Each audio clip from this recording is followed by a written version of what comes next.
So this is the third property that I viewed, and as you can see, you walk straight in from the front door into the living room, which is something that I didn't love. Then that was just the cupboard under the stairs, which also was sort of in the back of the living room.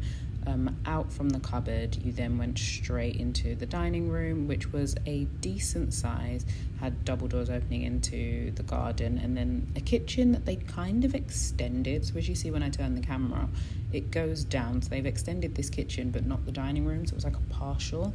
Then it takes you out into the garden, which was a good size. This was just the closest part to the house. We were talking about possible extensions and how far you'd go, and then that's just another view of the kitchen straight down into the garden, which, as you can see, is quite long. This is in the back of the garden. This had a really good sized garden with an apple tree, and then this is a view at the back of the house, so I kind of missed the in between. Going up the stairs, these stairs were quite narrow, and that was something that we'd highlighted because I've had a previous house before with narrow stairs, so my dad's been traumatized.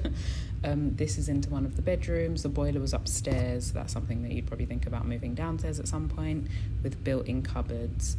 And then we just go round up to the window, and I don't know if I show you the view out the window in this one. And this is the bathroom, good sized bathroom with a bath and a shower. I love to see it. This is what I want in my bathroom. I like to take a bath every once in a while, so I want to have both. So this was really doing that for me. And then the bedrooms. So the thing with this property is that I felt that the bedrooms were just a little bit too small. If you can see, that was a double bed. That was the space you had to walk around the bed. It wasn't great. This was then the smallest bedroom.